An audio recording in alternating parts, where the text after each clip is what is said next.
Welcome back to Worlds 2020. We just saw Team Liquid take down Mad Lions, and we are joined by Tigris for a closer look at the action.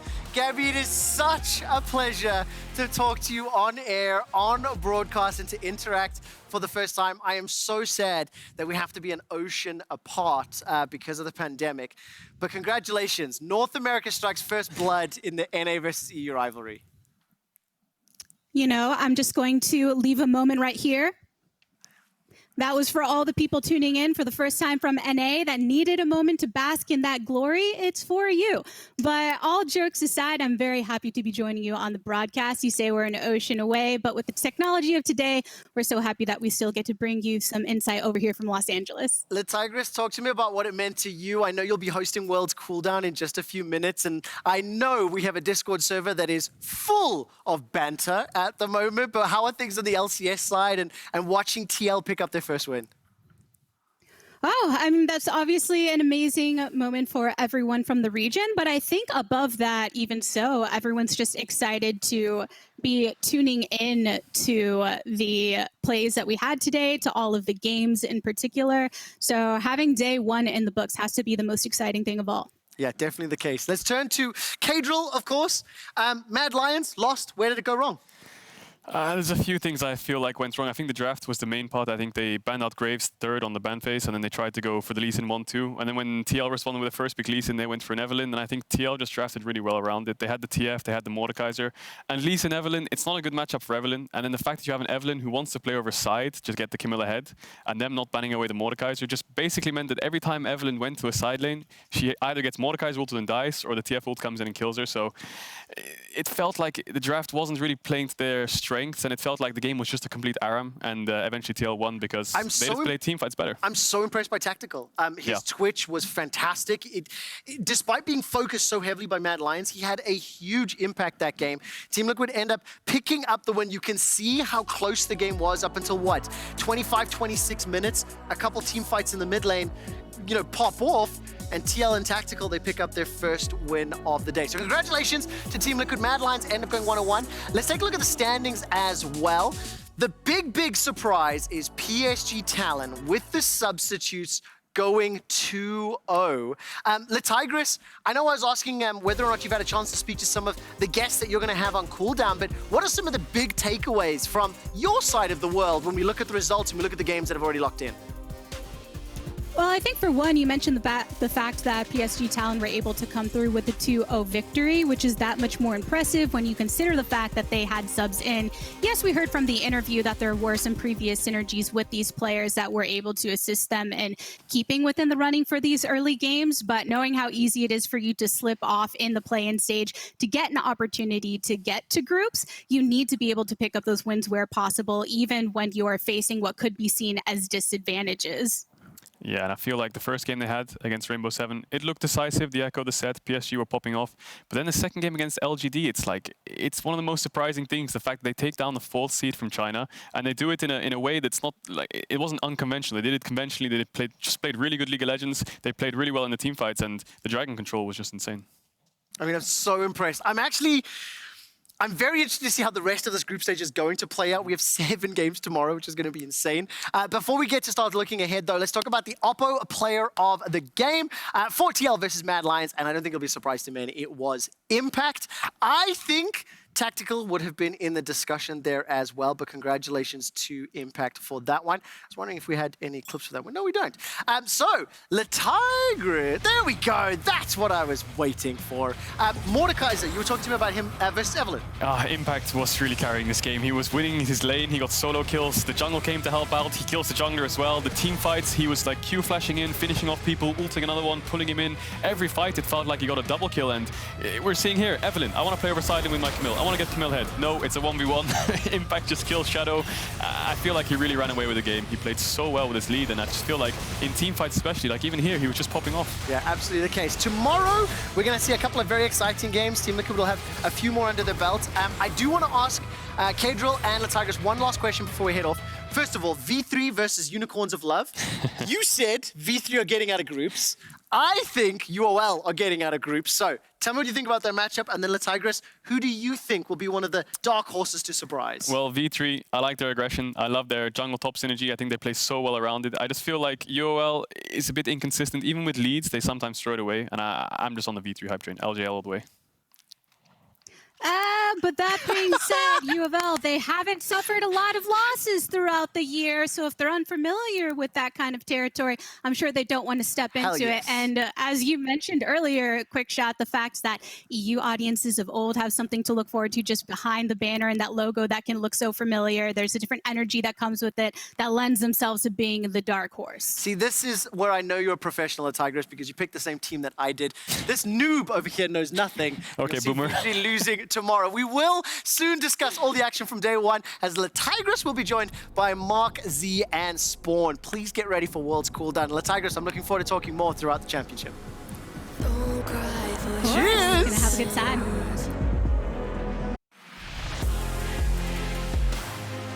Welcome to World's Cooldown presented by State Farm. I'm Tigris here to kick off Worlds and simmer down on the day with none other than Spawn and Mark Z. Spawn, we heard you give a little bit of that sizzle on the analyst desk. I know it's called Cooldown, but are we ready for the heat that you're gonna bring? I mean, that was such an impressive day one of play-ins. I cannot believe how some of these teams have shot up. And I think that people were going into this world assuming that the gap had grown from the top 3 regions to everyone else, but it definitely seems like it is anyone's game right now. And I just cannot wait for the rest of it because I feel like it's going to get spicier and spicier as the tournament goes on. It's all fun and games now because no one's getting knocked out. But then once the bodies start dropping, then suddenly that funny barb turns into a twist of the knife, and I mean that's when all Reddit and Twitter become such fun places to be. And we'll get to that territory before we know it, right? Because it's crazy to think that we're even 5 games deep into Worlds already. Speaking of which, that is why we are here.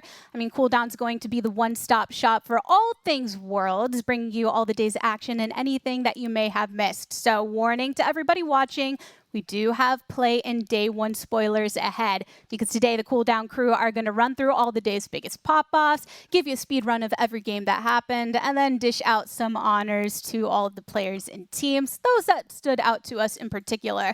But taking a look at those games that we all witnessed go down, we are starting to see the standings shake on through. PSG were able to pick up 2 wins for themselves, Mad Lions splitting their results, a win and a loss. But Team Liquid and LGC also picking up victories. And my 2 analysts, Mark and Scott, I'm sure you're pretty happy about that. Yeah, I think we're both pretty happy. I thought the Mad Lions game was going to be a close one, and it was. I think it could have gone either way. I think Team Liquid just outperformed, especially with Tactical and Impact both popping off. But I'm excited to see Mad Lions and what they can do from here. However, I do want to talk about PSG really quickly, and I'm sure people are shocked, right? I'm the OS guy, I should be hyping up Legacy. That one was expected. We always beat Brazil. But PSG are coming in with 3 substitute players, and they were able to take down LGD, the 4th seed from the strongest region in the world. I mean, I know that people were sleeping on this region because it's a combination of the old GPL and the LMS together, but I feel like for so long, the LMS has been this region that everyone is waiting to drop off, and they just refuse to do it. They refuse to die, and now this team, this smash of people that have hit Worlds before, come back in and assert their dominance over Group B. Yeah, I mean, seeing LGD at the bottom of the standings, I know it's only 1 loss that puts them there, but even that is shocking to see. And I think everyone was predicting, Unicorns of Love haven't played yet, so this group could get even more interesting because people were saying, oh, PSG is going to be weak, especially with this sub situation that they're in, and Unicorns of Love will actually be the other team to potentially get out of this. But now it's all up in the air. Yeah, and that's the thing, when we're already facing these upset situations on day one, who knows what is to come. Luckily, though, we do get to also hear some words from the players directly. So before we jump into what we have to say here on Cooldown, let's hear from Laura, who got to catch up with Broxa.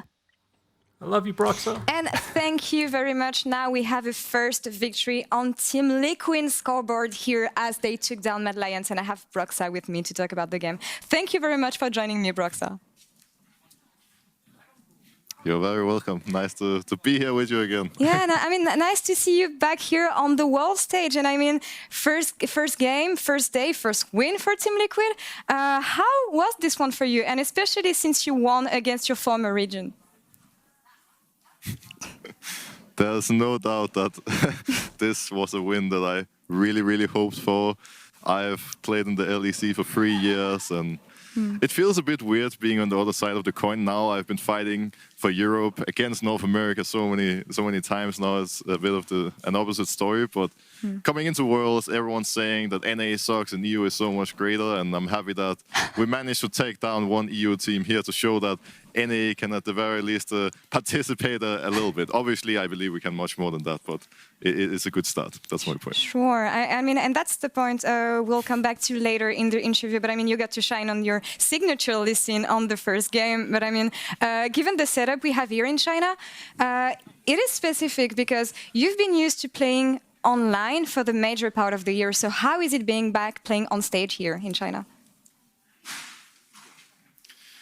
It feels a bit odd being back, playing on the stage, even standing here now in like a proper setup, doing an interview. All of it is something that we're kind of gonna have to get used to again.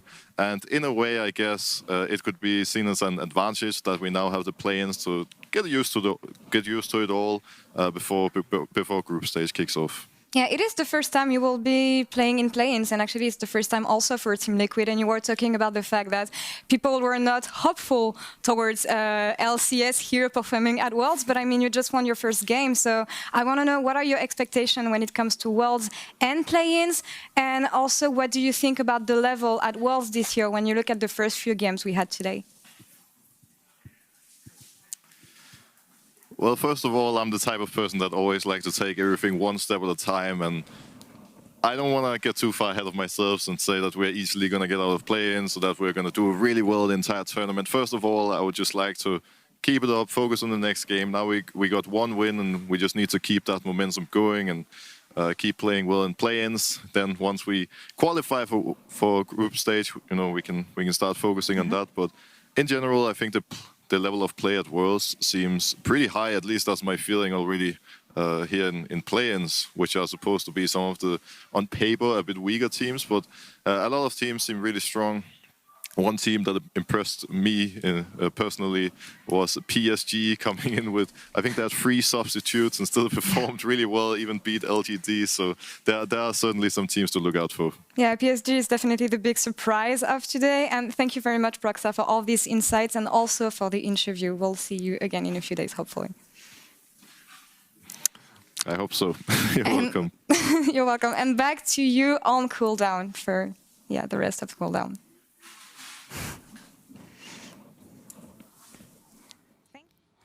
Thank you, Laura, and thank you, Broxa. I feel like it's been a while since I've seen his face, since it's kind of in the same context when we were here in LCS.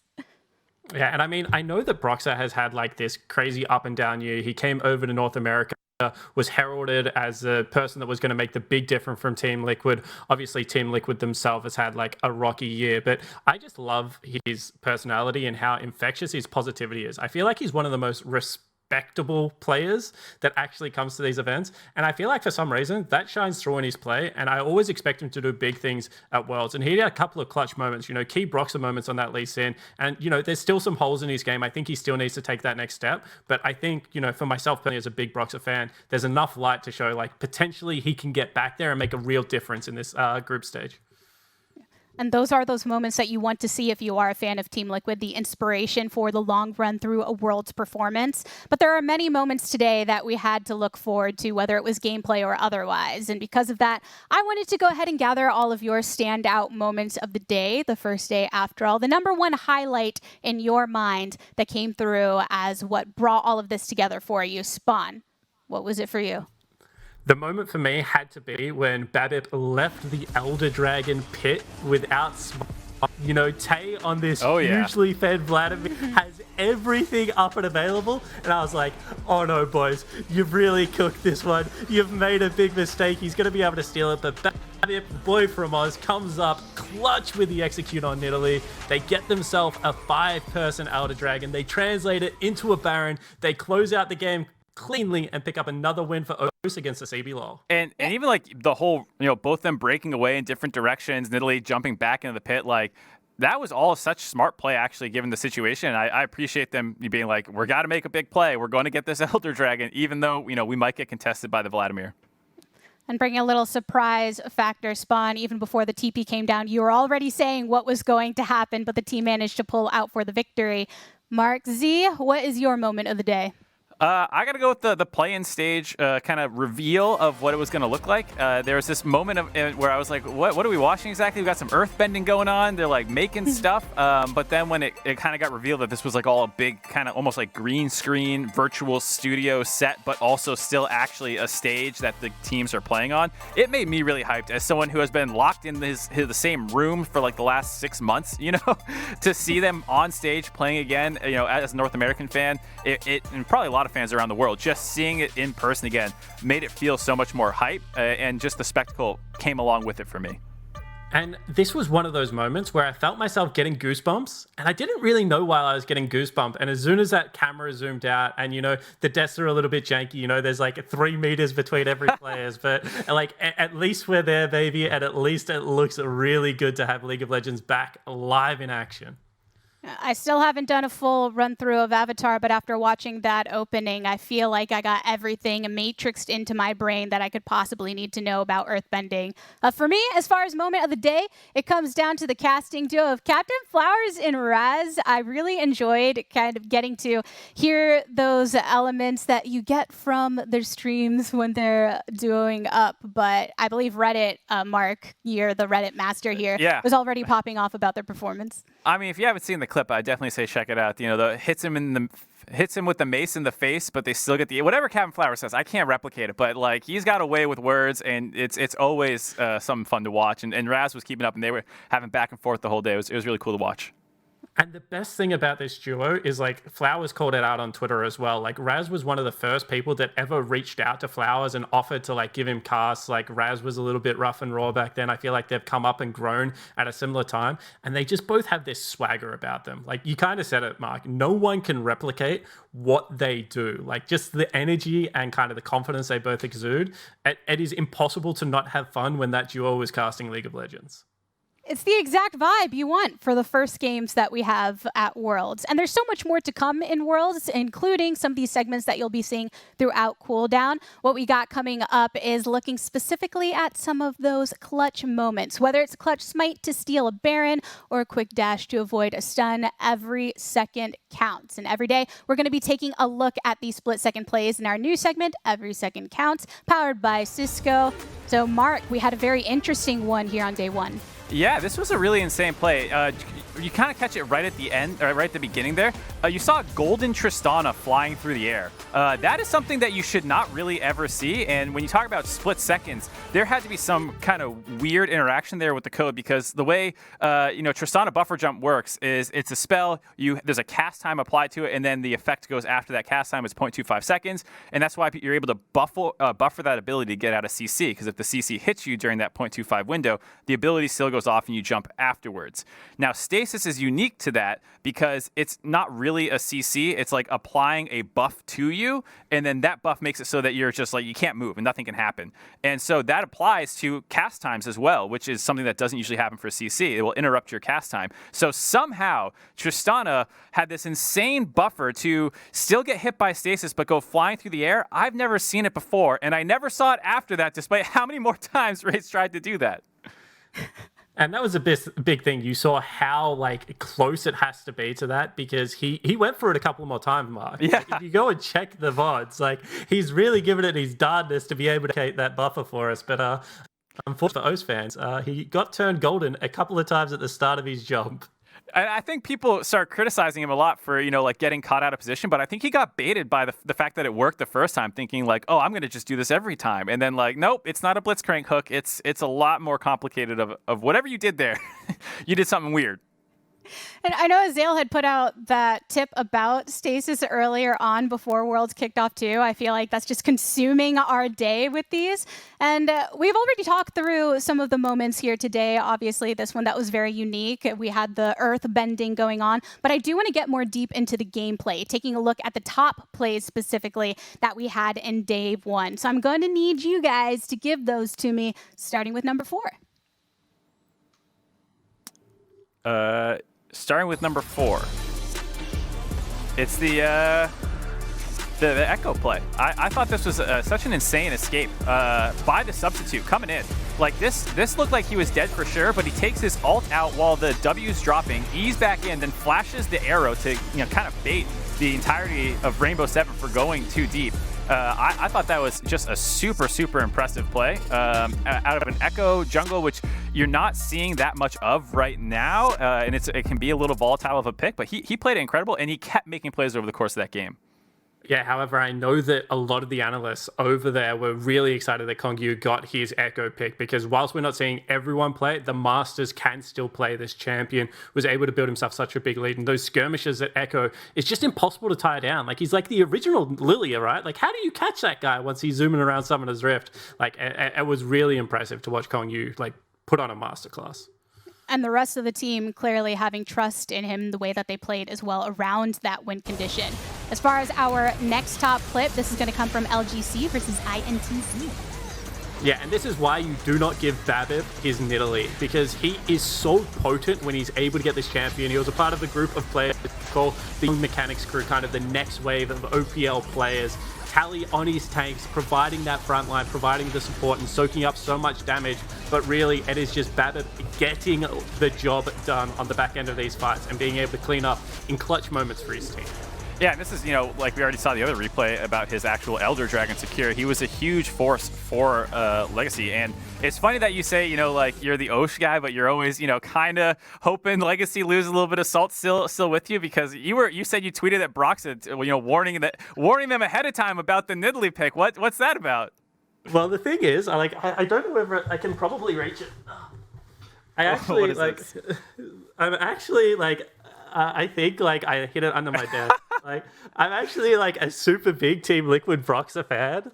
I don't know whether people know this, but Broxah was one of the OG junglers that I always followed.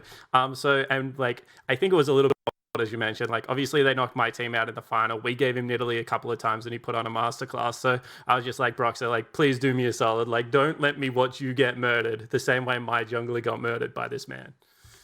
I feel like you have a lot of great things that you can say about Broxah, and I know that we're going to talk about Team Liquid a bit more later. Our next clip comes from a different game, though. This was LGD versus PSG, something that was in contention for our first clip for a while. Yeah, I mean... And this shock... Oh, sorry. You go, Mark. Okay, this shockwave was huge coming in. The 3-man pull-in during this Baron, they were kind of split. Kongyu had gone back on the Baron, and it was looking like a bit of a sketchy situation, but that pulled it all together, the fact that they were able to get so much damage down so quickly and then focus on the Baron afterwards, and that was kind of the play that really finalized that huge upset in Group B.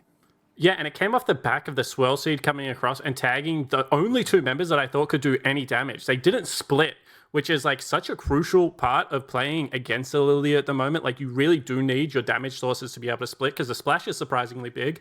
But, they're able to weather the storm that was coming at them. And I feel like that is a resilient team. And I was kind of joking this, but the honeymoon period when a new team comes together, yeah. As someone that's coached lineups, it's honestly a beauty to behold, because when things go wrong, no one cares. Everyone's don't worry about it, dude. We'll get better. We're going to improve with time.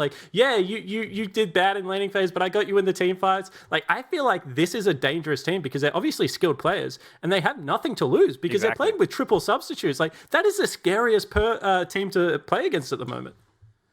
Yeah, and that's the exact kind of energy that we also saw carried on into our last clip, though. Also a team fight-oriented one. This is coming from Team Liquid. And Spawn, interestingly, you're becoming kind of our Team Liquid cheerleader for the day. Yeah, and I mean, this is just one of those plays where everything comes together for Liquid. So much damage coming out of the Young Gun in Tactical. Impact with the perfect flank. The stopwatch timing was flawless. I mean, it is poetry in motion. And this is what I was saying about Liquid. Members of this team had a couple of clanger plays during it. It wasn't flawless League of Legends, but there was enough great play in there. And I had to be reminded by a literal world champion in Azael in the Discord that Team Liquid have a literal world champion on their lineup, right? Core JJ is just commanding the troops, and there's just something about Worlds. Impact steps up at the right times. Core JJ looks like he's in complete control, and the carries are doing enough that as a North American fan right now, you should be sleeping with a grin at night. That's all I'm saying. A team that maybe some didn't expect to be in play-ins if you're an LCS fan, but you have to be feeling good about your confidence in them making it through. For now, on Cooldown, we are going to step away for a short commercial break, but when we return, we'll have more action for you.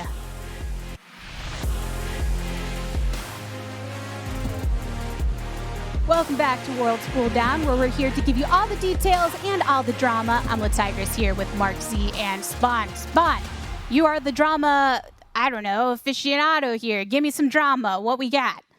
I mean, the biggest drama I've seen so far today is North American fans getting mad at North American commentators for ruining the games on Twitter. I honestly, like, my mind is blown at some people.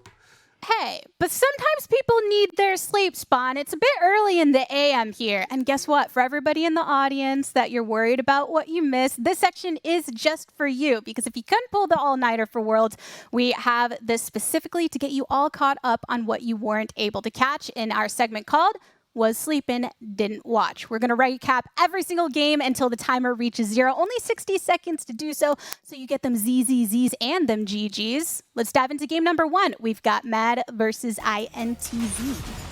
Yeah, and this was a super back and forth game after what looked like it should have been a pretty clean start for the side of Mad Lions.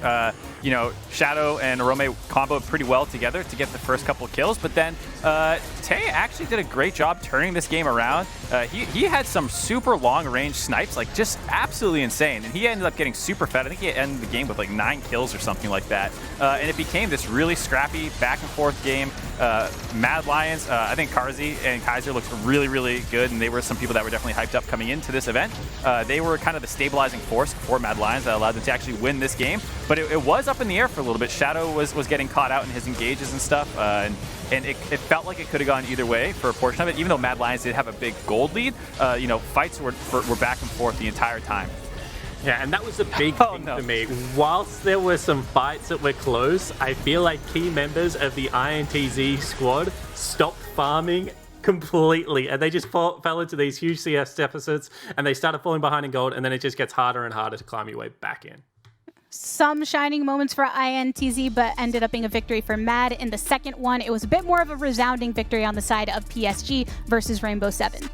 Yeah, and this game started with a bunch of clangers, and you're going to get to see one right on your screen right now. So many times they thought they had the PSG bottom lane, but this was the day you almost caught Kaiwing, and a recurrent theme. Kaiwing is going to style on this lineup. Rainbow 7 is a team full of rookies, and they got indoctrinated into the World's Playoff format in absolute style by this team. I think they would have been surprised at how coordinated and skillful some of these team fights were, but PSG were just on a roll from minute 1, and a lesson learned to everyone so far: do not give Kaiwing that bard. Yeah, Kaiwing was super impressive, and it's also extra surprising considering that he's not playing with his lane mate that he's had for the last 3 years in Unified. So despite these changes coming in with an unfortunate visa situation, they look incredible. And it was the entire team stepping up as well. Like, you know, Hanabi in the top lane was also popping off, even though there was more focus with the Echo and the Bard play. But everyone looked really good. And jokes on Twitter about what are they going to do to keep this roster through, but still more to look forward from them. As far as our next game, it is Legacy with a victory over INTZ. And I don't know, I feel like Spawn might want to talk about this, but I'm going to steal it from him. I actually thought Legacy looked pretty good. You know, it was still a little close, but they were making, I think, a lot of the better plays, and whenever it was an INTZ play that worked out for them, it was usually off the back of something going a little wrong for Legacy. But I was pretty happy with their game. They did start getting caught out. Bard feels like a problem for a lot of teams right now, and we already kind of talked about that one buffer that might have baited Raze into thinking he could get out of more of them. Yeah, and I think that if you're an O's fan, you would be very familiar with this playstyle. They seeded a lot of dragons early, traded it for gold objectives, but then made crucial mistakes in the mid game that meant that the Soul was able to be picked up for INTZ. However, Top Poon, kind of the savior of O's, was able to put enough map pressure on Camille. He split push with a reckless abandon throughout periods of this game. There was one crucial moment where team members got caught towards the dragon. He teleported top, took an inhibitor actually, and probably saved this game. Yeah, I thought that was a great play actually. That's a good call out that they actually had some good macro plays. Yeah, ultimately resulting in a victory. But our next game, it was the second victory. PSG proving that it wasn't just a one-case scenario in their first. Yeah, it certainly wasn't. And this one was supposed to be the game where LGD asserted their dominance on the plains and really put forward the fact that this was going to be the year of China in China. However, in typical LGD at Worlds fashion, things did not go to plan. The game was slow, it was stable, but people were just getting caught left, right, and center. In this fight in particular, Kramer across the back of the Dragon Pit. Mark Z, why was he even there? What was he thinking? I cannot tell you what anyone was thinking in this game for LGD. I mean, like, everyone hyped up the Peanut, GA, combo, mid-jungle synergy. They didn't do anything throughout the entire early game, and it was actually Uniboy who had great synergy with the enemy team. And, like, you know, despite being a sub, it was actually really, really surprising to see. And they played incredible, and I think it puts Group B into a lot of question. You know, like, is this a one-game mistake out of LGD, or is this actually the level that they're going to bring? Because we still haven't seen what a lot of people were pegging as one of the other teams that could potentially do well in Unicorns of Love. Not the strongest start for LGD, but we do have one more. 60 seconds to go for TL versus Mad. Take it away, Spawn. I mean, this was the game that everyone was waiting for. I'm sure there were NA fans that got up early or did not sleep last night because they knew that the saviors of North America were here to slap down the European hopeful, and boy oh boy would they have been happy, because I think that there has been a surprising amount of trash talk between the Europeans and the North Americans this year, and I think that going into this game, a lot of people, including myself, had Mad picked out to be the favorite team. However, a unique draft coming across from Team Liquid, some creative engagers, and if you want to learn how to play an 80 carry, ladies and gentlemen, get your notepad out and just watch Tactical's positioning, because he played nearly a flawless Twitch game. You're saying that about I felt like a great read on the meta. I think a lot of these things are going to be what you start seeing more of. Twitch got buffed. There's a lot of different item paths you can actually take with him. He is risky. You saw there's a number of times where Tactical either died right at the start of the fight or got killed off very quickly. He had to play them well to stay alive. Like in this example, he's waiting out the Eve, so Eve has to find a new target. Then when he goes forward, he has to worry about whenever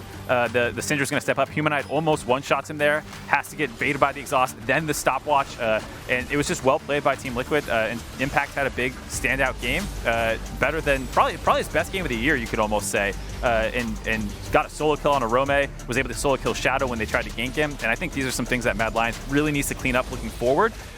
Shadow was a huge force for them over the course of the year.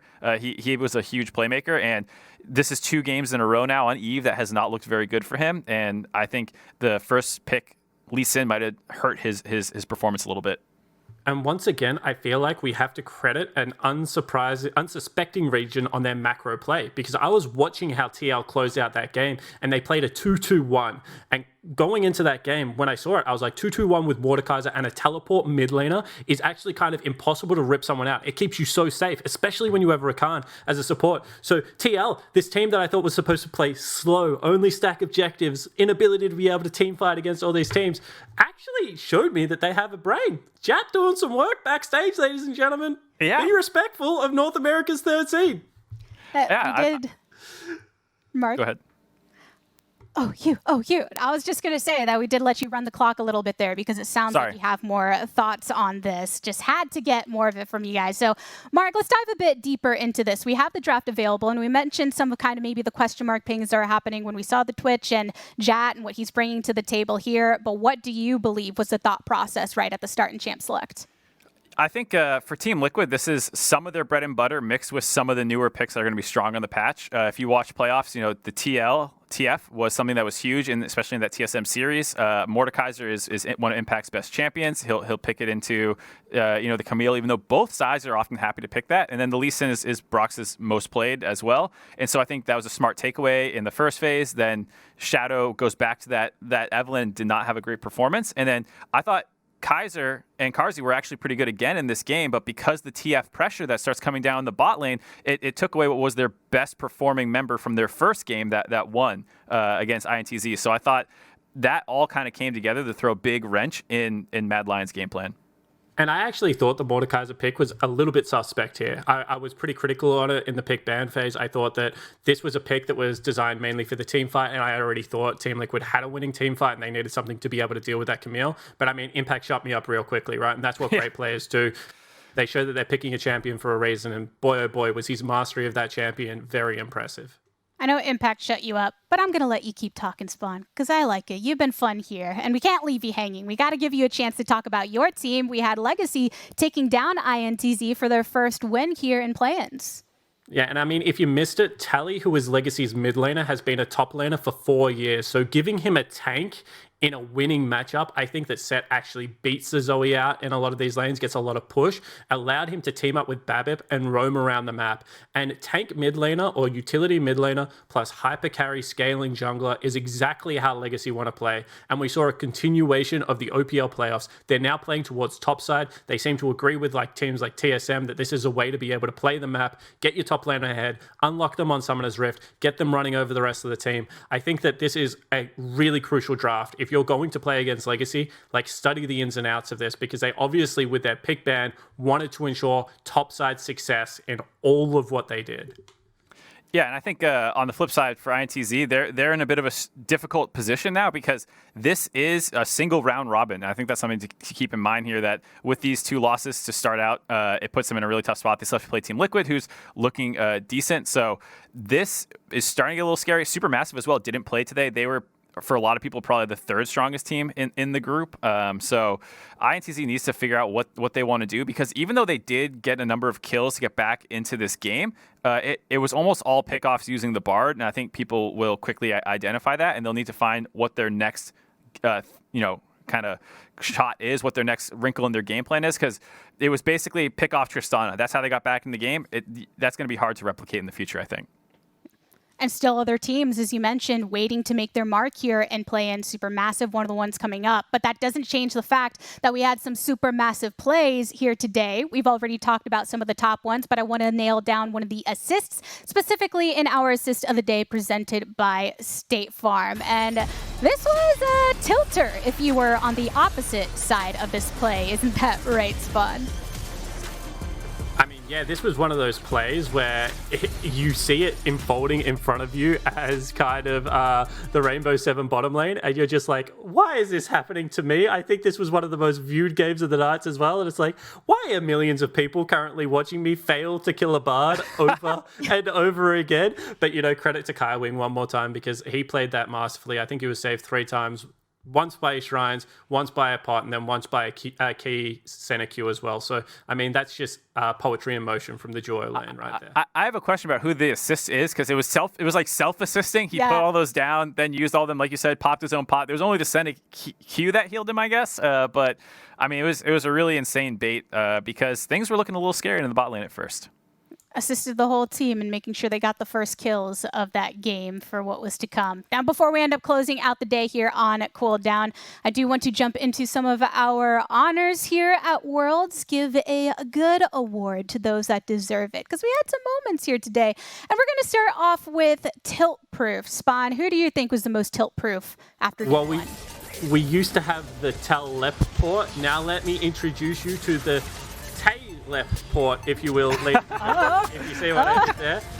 This was a guaranteed first blood. Like, one more auto attack into the execution of that would have been, you know, enough to get the job done. But credit to Tay, he bounced back, as Mark mentioned earlier. He actually ended the game with 9 kills, and he was really crucial with being able to get his team in a winning position. I mean, this play right here, the boys are bailing. They're out, and he's like, fellas, get me in there. I want to keep rolling. I've played this Urgot before, and I make it look good. Yeah, I was super impressed, and I'm looking forward to see more of what he can bust out there, because he feels like one of the team's best performers right now. Yeah, and that's something that they needed there in that very moment. And one of the things that PSG needed for our GG award was their subs to really step up. And it's not a typical sub situation, Spawn. In this case, it was because of the unique circumstance we have in Worlds this year. Yeah, and I mean, I think it's been said a couple of times, but obviously everyone's had a really rough year, and credit to kind of the rule swap that comes in here that allows them to be able to play with a hybrid lineup and then triple substitute, and they played well. I think that's the biggest thing to take away from this. Like, everyone from D, Uniboy, and Kongyu obviously was a monster, had moments today for that 2-0 for PSG. I cannot say how much I respect, you know, these players coming together and putting on a show and representing their region well, because no one wants to come to Worlds and lose, and right now they are fighting with everything they have. Yeah, and especially D, you know, like AHQ had, you know, the mid jungle kind of come over. At least, you know, Conq and has played together with Uniboy. Not really the case with D. So like I was really impressed the fact that he was able to go even mostly in laning phase. It was a very impressive game for him. And another impressive aspect goes for our Shot Call Award, and this is going to hail from the last game of the day. Team Liquid making a call here with Rift Herald spawn. Yeah, and I mean, this is one of the Rift Heralds that I feel like is done correctly, because if you have a look at where Core JJ is on Summoner's Rift, he went bottom to ensure a map split couldn't happen. What we see so often is if you start up the Rift Herald, the mid laner will push mid, take the jungle and go dive bot, but Core JJ cuts that play off. I feel like too many people are going through the jungle to get their Rift Heralds and not through bottom lane priority. Core JJ, he's just a world-class act, right? He doesn't make that mistake. Great shot calling coming through from the Team Liquid lineup. And it's something that I think I'm really interested to monitor as Worlds progresses. You know, what is the meta priority? It's been hotly debated all season long. How much should you care about Rift Heralds? How should you actually go about getting them? You know, the people who 5-man them, people are like, you're crazy. Don't bring your 80 carries up. Some teams still do that and just fight over it and use it as an objective almost to just start a fight. Some teams say sack them and just get dragons right away because that's what's going to win you the game. Get to the soul as fast as you can. Like, all this is still up in the air, and I got to agree that was a pretty good take there by Team Liquid.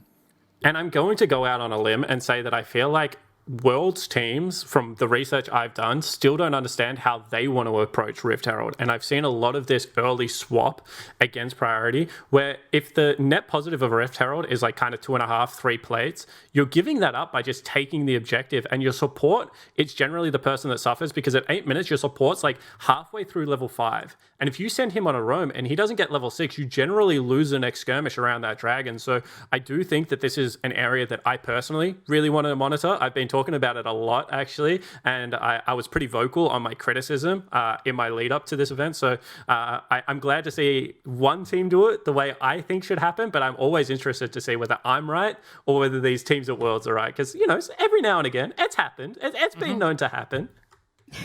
You mentioned that this is one of the things that you're looking to monitor, Spawn, and the fact that also there is a lot of play around top from some of the teams. Are there any other aspects here today that you think the audience should be keeping track of when attempting to determine what the meta is as it develops throughout the tournament?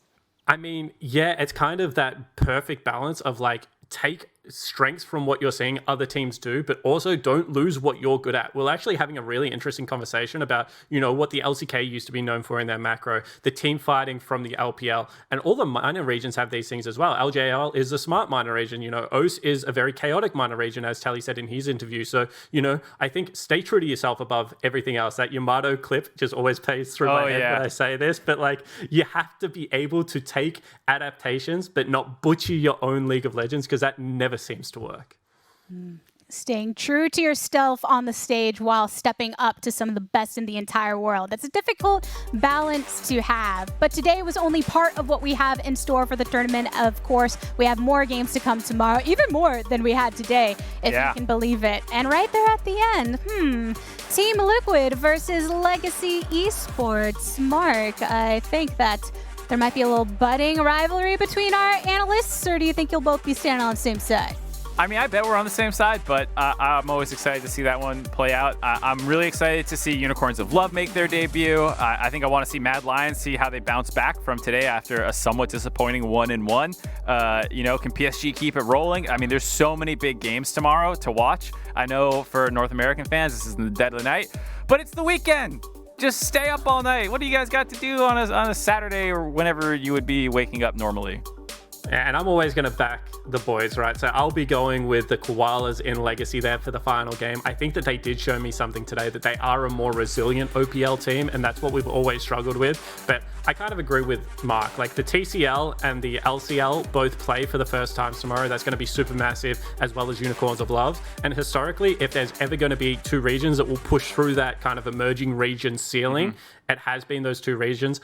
I was watching the TCL finals, and I'm just a massive fan of how Supermassive play the game. I think they've actually got like incredibly intelligent read on that. I'm excited to be on Cooldown again tomorrow to be able to break that down a little bit further, but they are certainly one of my teams to watch in these play-in stages. All right, you heard it here from Spawn. That is his team to watch. I know some have said Unicorns of Love as far as the team coming out for the first time tomorrow. Mark, is there any particular team that you think we should watch, whether it was one that performed today or one that will be doing so for the first time? I mean, Spawn took the TCL, so I'll take the LCL representatives. Unicorns of Love have put on an insane domination of their region. In terms of domestic domination this year, they are the best. They crushed so hard, losing 2 games the entire year. I believe it was like 39 wins or something insane.